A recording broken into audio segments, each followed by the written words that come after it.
తాకట్టులో ఉన్న బంగారాన్ని విడిపించి ఆ రోజున్న మార్కెట్ ధర కట్టి మిగిలిన డబ్బును మీకు అందిస్తుంది ఎస్వీఎస్ గోల్డ్.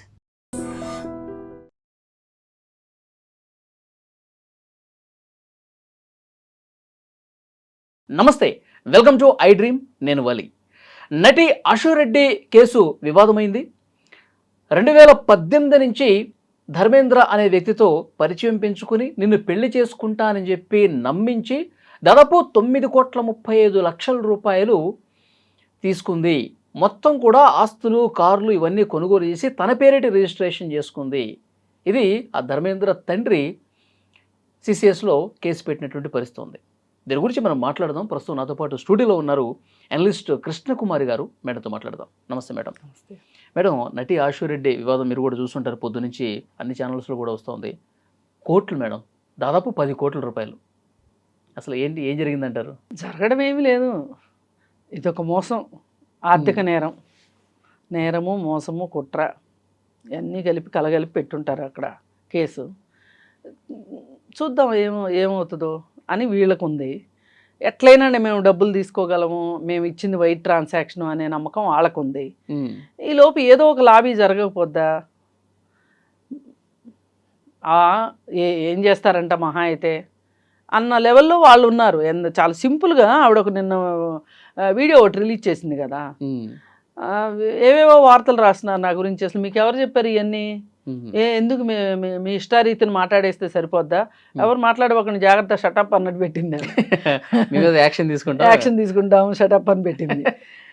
ఇప్పుడు అతని దగ్గర నుంచి 9.5 కోట్లు గుడిచప్పుడు కాకుండా తీసుకున్నంత ఈజీ కాదు అందరి నోర్లు మూయించాలి అంటే. ఏం పనులు ఇవి? పాప వాళ్ళ నాన్న చూస్తే చాలా బాధ వేసింది నిన్న. నాకైతే ఏమి తెలియదండి, అతనితోటి పెళ్లి సంబంధం అనే మాట అయితే నాకు తెలుసు, మాకు కాల్ చేశారు, వాళ్ళు వచ్చారు, వాళ్ళ గురించి ఎంక్వైరీ చేస్తే మాకు వాళ్ళ ప్రొఫైల్ నచ్చలేదు, అందుకని వద్దులే అనుకున్నాము.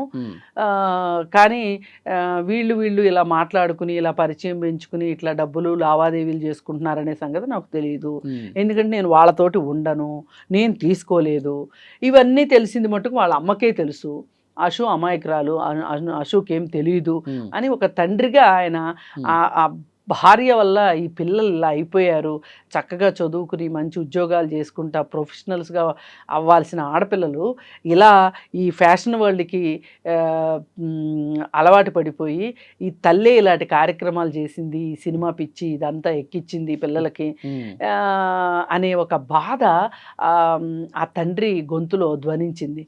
కొంచెం వెనకబాటుగా ఉన్నప్పటికీ మాటలు, ఆడపిల్ల మీద చెడు పేరు వస్తే తల్లే సమాధానం చెప్పాలి, మగపిల్లోడి మీద వస్తే తండ్రి చెప్తాడు, ఇలాంటి మాటలేవో కొన్ని కాస్త గందరగోళం మాటలు ఉన్నప్పటికీ ఆయనలో ఉన్న బాధని నేనైతే చూడగలిగాను. చాలా బాధ అనిపించింది. అన్నీ ఎలా చెప్పుకుంటామండి.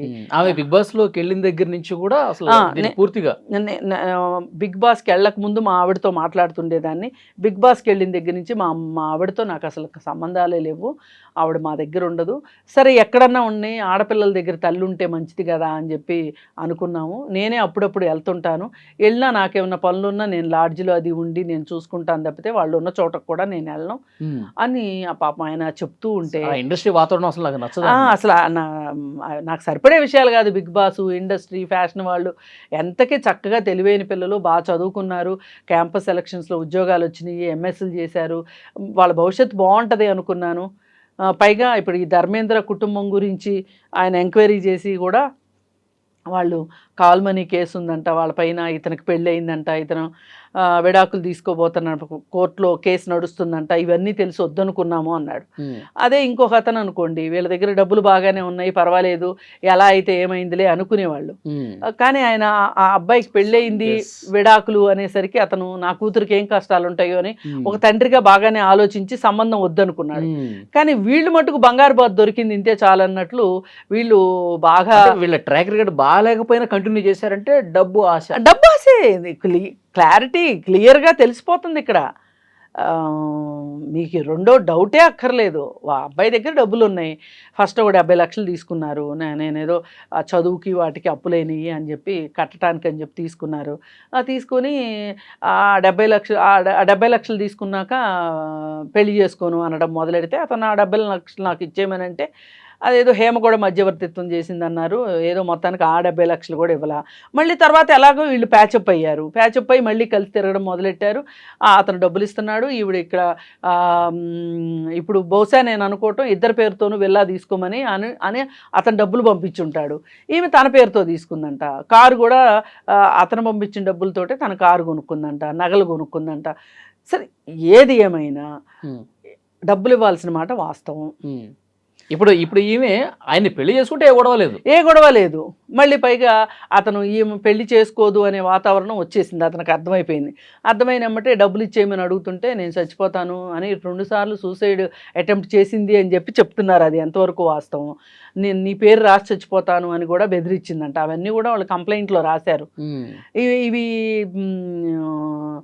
ఇది చాలా కీలకమైన పాయింట్.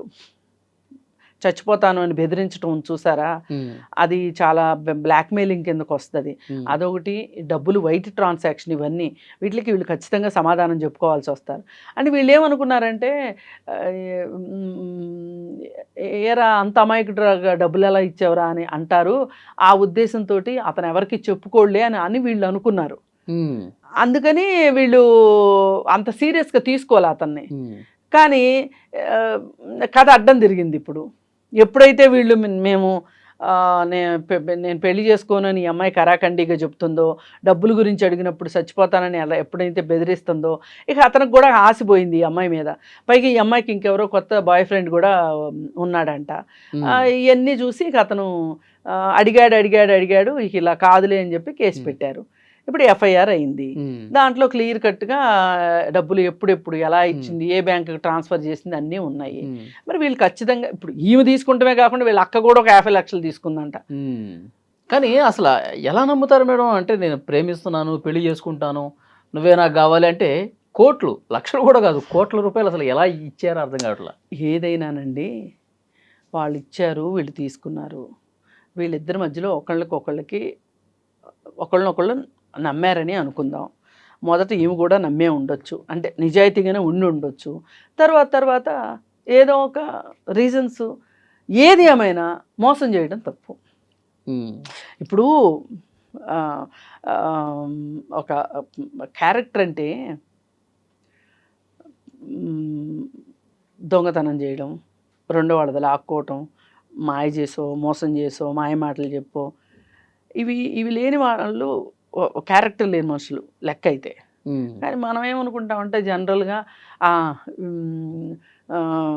ఈమె 10 మందితో ఉంటుంది, ఈయన 10 మందితో ఉంటాడు, వీళ్ళ క్యారెక్టర్ లేదు అనుకుంటాం. మనం ఎంతసేపు ఆ లెన్స్లోనే చూస్తాం. ఆ లెన్స్లోనే చూడటం వల్లే సమాజంలో చాలా తప్పులు జరుగుతున్నాయి. అలా కాకుండా అసలు ఒక మనిషిని మోసం చేయాలని నీకు ఎలా అనిపిస్తుంది? అసలు రెండో మనిషి దగ్గర డబ్బులు తీసుకోవాలని నీకు ఎలా అనిపిస్తుంది? అసలు నీకు ఇవ్వాలనే ఉద్దేశం ఉందా లేదా? ఇది ఒకటి. ఇది క్యారెక్టర్కి సంబంధించింది. ఇంకోటి, మీరు ఏ విధమైన వృత్తులు ఎంచుకుంటున్నారు, మీరు ఏ విధమైన వ్యక్తులతో స్నేహం చేస్తున్నారు, మీ వేషభాషలు ఎలా ఉన్నాయి, మీరు ఒక వేషం వేసుకున్నారు అంటే ఆ వేషానికి అర్థం ఏంటి, పరమార్థం ఏంటి, వీటన్నిటిని బట్టి కూడా ఆ మనిషి క్యారెక్టర్ని లెక్కేయచ్చు. ఇప్పుడు వీళ్ళు పొట్టి బట్టలు వేసుకొని అవి సోషల్ మీడియాలో పెట్టి, ఇప్పుడు కొత్తగా ఈమె కూడా సబ్స్క్రిప్షన్కి రెడీ అయిపోయింది. గెట్ రెడీ అని చెప్పి అందరిని రెడీ అవ్వమని చెప్పింది. ఈమె రెడీ అవ్వమంటది. మా పేరేంటి, మొన్ననే ఆమె గురించి మాట్లాడుకున్నాం కదా, మెంబర్షిప్ సబ్స్క్రిప్షన్ పేరుతోటి. ఏంటి అమ్మాయి పేరు? రీతూ చౌదరి మొదలెట్టింది ఇదే. దివి అన్న అమ్మాయి మొదలెట్టింది. ఇప్పుడు ఈవిడ మొదలెట్టి విష్ణుప్రియ. ఇప్పుడు వీళ్ళందరూ ఏంటి అంటే, అమ్మో ఒక్కళ్ళే మొత్తం అందరూ డబ్బులన్నీ దోసేసుకుంటున్నారా, మనం ఏదో వెనకబడిపోతున్నాం అన్నట్టు ఒకళ్ళకొకళ్ళు మొదలయ్యారు. వీళ్ళందరూ బిగ్ బాస్లో వాళ్ళే. చూడండి, మొత్తం బ్యాచ్ బిగ్ బాస్ బ్యాచ్ ఇది. బిగ్ బాస్ నుంచి బయటకు వచ్చారు అంటే ఎప్పుడన్నా ఎదవతనం ఉంటుంది, వెళ్ళేప్పుడు ఎదవుతానో లేకపోతే బయటకు వచ్చాకనే ఎదవుతాను ఉంటుంది. అందుకే ఆ షో గురించి అంతలాగా నేను ఎప్పుడు నెగిటివ్గా నేను విమర్శించేది, అందుకే ఆ బిగ్ బాస్ షోని. పక్కన నీకు పబ్లిసిటీ రావటం కోసం పబ్లిసిటీ ఉన్నోళ్ళ చుట్టూ తిరగటం, ఆ ఆర్జీవి తోటి డాన్సులు, వాళ్ళు చేసిన వేషాలు, పాపం వాళ్ళ నాన్న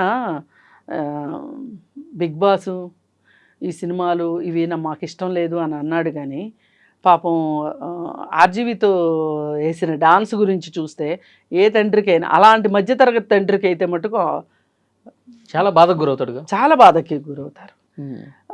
మరి ఇలా మీరందరూ ఇట్లాంటి చేస్తూ ఉంటే ఇది కదా అసలైన క్యారెక్టర్ ఉండటం లేకపోవటం అనేది. అసలు ఎట్లా మీకు మనసొప్పుతుంది? బ్రాండెడ్ బట్టలు కావాలి, అన్నీ ఇంటర్నేషనల్ బ్రాండ్సే. ఒక హ్యాండ్ బ్యాగ్ పట్టుకుంటే అది ₹1,00,000 అంట, 50,000 అంట. షూసు వేసుకునే బట్టల గురించి ఎలాగో చెప్పుకున్నాం, మేకప్లు, ఇవన్నీ అసలు మొన్ననే ఏదో బెంజ్ కార్ పక్కన నుంచొని ఫోటో పెట్టింది. ఇన్ని ఎక్కడి నుంచి వస్తున్నాయండి? హైవేకి అలవాటు పడిపోయారు. అదే, అందుకే ఆర్థిక నేరాలకు ఆస్కారం. ఆర్థిక నేరాలకు పాల్పడుతున్నారు. ఒక్కొక్కళ్ళు ఒక్కొక్కరు ఆర్థిక నేరం. ఇవన్నీ చూస్తే పోని ఎవరైనా మీకు ఇంత లగ్జరీ లైఫ్ కావాలని అనిపించింది, ఎవరైనా ఒక బాగా మీరు సంపాదించలేకపోయారు, బాగా డబ్బులు ఉన్న అతన్ని చూసి పెళ్లి చేసుకుందాం అనుకున్నారు, చేసుకుని లైఫ్లో సెటిల్ అయ్యారనుకోండి. ఇప్పుడు ఒకప్పుడు ఆమె పేరు అనిల్ అంబానీ పెళ్లి చేసుకున్న ఆవిడ స్ట్రీకింగ్ చేసింది, ఆవిడని పెళ్లి చేసుకున్నాడు అతను. కానీ ఆవిడ మంచి ఆర్టిస్టు, ఆమె సినిమా ప్రపంచం మొత్తం వదిలేసేసి ఈ ప్రపంచంలో బతుకుతుంది, ఆర్ట్ ఎగ్జిబిషన్స్ పెడతా ఉంటుంది. ఆమెకు ఆ లైఫ్ కావాలని, అంత కుబేరుడైన వ్యక్తి కావాలి అనుకుంది. అతనికి కూడా ఈమె నచ్చింది, ఈమెకు ఆయన నచ్చాడు, చేసుకుంది. ఆవిడ చక్కగా హ్యాపీ లైఫ్ లీడ్ చేస్తుంది. చాలామంది సినిమా వాళ్ళు కూడా ఒకసారి ఇంక ఈ ప్రొఫెషన్ చాలు అనుకున్నప్పుడు పెళ్ళిళ్ళు చేసుకుని సెటిల్ అవుతూ ఉంటారు. అవును. ఇదేంటి అసలు వాడికి ఎవడికో అతను ఏదో దొరికాడు ఇంతే చాలు అన్నట్లు, పిండేద్దాం అన్నట్లు 9.5 కోట్లు తీసేసుకుని టాటా పెళ్లి చేసుకుందాం అనే ఉద్దేశం లేదు కాబట్టి ఇంత డ్రామా చేశారు. అంతేగా మరి, లేకపోతే అసలు ఎందుకంటే అసలు పైగా ఇంకోటి, ఈ నాటకాన్ని రక్తి కట్టించడానికి వేణుస్వామి కూడా ఉపయోగపడ్డాడు. వేణుస్వామికి జాతకాలు చూపిస్తున్నాము అని చెప్పారు, జాతకాలు బాగా కలిసినాయి అని చెప్పారు. బిగ్ బాస్తో పాటు వేణుస్వామి కూడా ఉండాల్సిందే ఈ సెలబ్రిటీస్ జీవితాల్లో, సెలబ్రిటీ జ్యోతిష్యుడిలాగా. మరి ఆయన జ్యోతిష్యం చూసి అంత బాగుంది అన్నాడంట. అంత బాగుంటే ఇంత మొదటి నష్టం ఎట్లయిందో, కేసులు పాలు ఎట్లయ్యారు, ఈ సంగతి తెలియలేదా? అందరికీ శకునం చెప్పే బల్లి కుడుతులు పడింది అన్నట్లు. లేదంటే 9.5 కోట్లలో ఆయన పాత్ర ఏంటో అదే కదా. అయితే ఆమెను కామాఖ్య టెంపుల్కి తీసుకెళ్ళి పూజలు చేయించాడంట. ఇవన్నీ ఎలా ఉన్నాయంటే, గ్లామర్ వరల్డ్ని, గ్లామర్నే పూర్తిగా నమ్ముకుంటే మటుకు ఎప్పటికైనా ఇలాంటి ఏదో ఒక దాంట్లో పడటం ఖాయం. మేడం ఇక్కడ పెడదారిని పట్టడానికి ఆ తండ్రి చెప్పిన మాటలను బట్టి తల్లే కారణం. ఇప్పుడు కాదు, ఆయన ఆక్రోశము, ఆయన ఉక్రోషము ఆయన మాటల్లో కనిపించింది. వాళ్ళ అమ్మకి తెలుసు జరిగేదంతా, మా అశోక్ తెలియకపోయి, మా అశు అమాయకురాలు, వాళ్ళ అమ్మకి అంతా తెలుసు అని చెప్పి మాట్లాడుతున్నాడు. ఆయన కూతుర్ని ఆయన బాగానే వెనకేసుకొచ్చుకుంటున్నాడు. కానీ ఈ భార్య వల్ల, ఆమెకున్న డబ్బాసి వల్ల ఈ ఆడపిల్లలు అయిపోయారు అని ఆయన బాధ ప్రస్ఫుటంగా కనిపిస్తుంది. నిజంగా అండి, అంత బాగా చదువుకున్న పిల్లలు, ఫారిన్ కూడా వెళ్ళి ఉద్యోగాలు వచ్చేంత పరిస్థితి ఉన్న పిల్లలు, ఉద్యోగాలు చేసిన పిల్లలు ఈ గ్లామర్ ప్రపంచానికి రాకపోతే గనక చక్కగా మంచి ప్రొఫెషనల్స్గా జాబ్ చేసుకుంటా, చూడడానికి గుడ్ లుకింగ్, మంచి ఉద్యోగం ఉంది కాబట్టి చక్కగా మంచి మ్యాచ్ వచ్చి పెళ్లి చేసుకుంటే బాగుండేది కదా. ఇప్పుడు చూడండి, నేనేమి గ్లామర్ వరల్డ్ని తప్పు పట్టట్లే, మీరు గ్లామర్ వరల్డ్లో కూడా మిమ్మల్ని మీరు నిరూపించుకోవచ్చు, కళామ తల్లికి సేవ చేయొచ్చు, కాదని ఎవరు అనట్లా. కానీ ఈ కళామ తల్లి చెప్పలేదుగా ఇట్లాంటి మోసాలు చేయమని, ఆర్థిక నేరాలు చేయమని కళామ తల్లి చెప్పలేదుగా. అవును, ఇది నటనకు సంబంధించిన వ్యవహారం కాదు. ఇది కేవలం గ్లామర్నే నమ్ముకుంటే, స్కిన్ షోనే నమ్ముకుంటే వచ్చే ఫలితం ఈ విధంగా ఉంటుంది. ఈ విధంగా ఉంటుంది. Yeah. మనం ముందే డిసైడ్ చేసుకోవాలి. మనం మన స్ట్రెంగ్త్ ఏంటి, మన వీక్నెస్ ఏంటి, మన స్ట్రెంగ్త్ ఎక్కడుంది, దాని ప్రకారం వెళ్ళాల్సిందే తప్పితే ఇలా గ్లామర్ వాళ్ళు కావాలి అనుకుని వెళితే ఇలాగే అవుతుంది. రేపేదో మీడియా ముందుకు కూడా వచ్చి ప్రెస్ మీట్ పెడతాము అన్నీ చెప్తాము అంటున్నారండి. ఇప్పుడు ఈలోపు ఇలాంటి హై ప్రొఫైల్ కేసుల్లో ఎవరో ఒకళ్ళు పరిష్కారం చేస్తారు. పోయినసారి ఏదో విఫల ప్రయత్నం హేమ చేసినప్పటికీ కూడా ఇప్పుడు ఎవరో ఒకళ్ళు ప్రయత్నం చేసి సరే ఇప్పుడు నువ్వు సరే మేకప్లకో బట్టలకో బూట్లకో బ్యాగులకో అయిపోయిన ఖర్చులు అయిపోయినాయి, పబ్బులకి పార్టీలకి వాటికి అయిపోవాల్సినవి అయిపోయినాయి. సరే ఇప్పుడు ఏమున్నాయి నీ దగ్గర? ఉన్నాయన్నీ ఇచ్చేస్తా, వాళ్ళు కేసు వాపస్ తీసుకుంటారు. వాళ్ళు కూడా ఏంటంటే చచ్చినోడి పెళ్ళికి వచ్చిందే కట్నం, వీళ్ళ దగ్గర సగం ఏదన్నా రిటర్న్ వచ్చినా చాలు అనుకుంటారు. ఇప్పుడు ఈ జలసాలకి 1 కోటి 2 కోట్లు పోయినా కానీ మిగతా అయితే ఏమంటే కారుల రూపంలోనో ఇంటి రూపంలోనో ఉంటాయి కదా, బంగారం రూపంలోనో అవి ఇచ్చేసారనుకోండి. అది చెప్తుంది కదా, చచ్చినోడి పెళ్ళికి వచ్చిందే కట్నం. మరి ఏం చేస్తారు? ఇరుక్కున్నాక ఇకిలించాల్సిందే. ఇప్పుడు వాళ్ళ పరిస్థితి అలా ఉంది. ఇప్పుడు మరి ఇంత జరిగిన తర్వాత అసలు వీళ్ళకి రేపొద్దున వీళ్ళకి అవకాశాలు ఏంటి? ఇప్పుడు ఆ పెద్ద అమ్మాయి కూడా 50 లక్షలు తీసుకుని ఏం చేసిందో, ఆ అమ్మాయి మంచిగా ఉద్యోగం చేసుకునే అమ్మాయి అంట. అమ్మాయి గురించి కూడా చెప్తా ఉన్నాడు కదా, అసలు ఆమెకు అవసరమే లేదు, నమ్మలేకపోతున్నాను అని చెప్తున్నాడు. చూద్దాం మేడం, CCS లో ఆల్రెడీ కేసు నమోదైంది కాబట్టి ఏం జరుగుతుందని ఇప్పుడు ఏదైనా మధ్యవర్తుల ద్వారా పరిష్కారం అయిపోయి సెటిల్ అయిందా సంతోషం, లేదా కానీ సామాన్య ప్రజానీకంలో ఎవరికైనా సరే ఈ గ్లామర్ వరల్డ్ పట్ల ఒక ఆశ కానీ ఆసక్తి కానీ ఇట్లాంటివి ఉంటే గనక దయచేసి వాటిని ఎంచుకోవటం అనేది మట్టుకు మీ జీవితంలో ఏదో ఒక రూపంలో మీకు అది స్కిన్ షో చేస్తే నష్టమే తప్పితే లాభం ఉండదు, మీకు గౌరవం ఉండదు సొసైటీలో. అలాగే జీవితాంతం స్కిన్ షో చేసుకుంటా బతకలేరు ఎవరైనా సరే. ఇప్పుడు సినిమాలు అనుకోండి, ఎప్పటికప్పుడుగా సినిమాలు వస్తున్నాయి అనుకోండి, ఏదో అలా ఇప్పుడు పాత రోజుల్లో చేశారు అంటే ఒక్కొక్కళ్ళు ఎన్ని సినిమాలు చేసేవాళ్ళండి.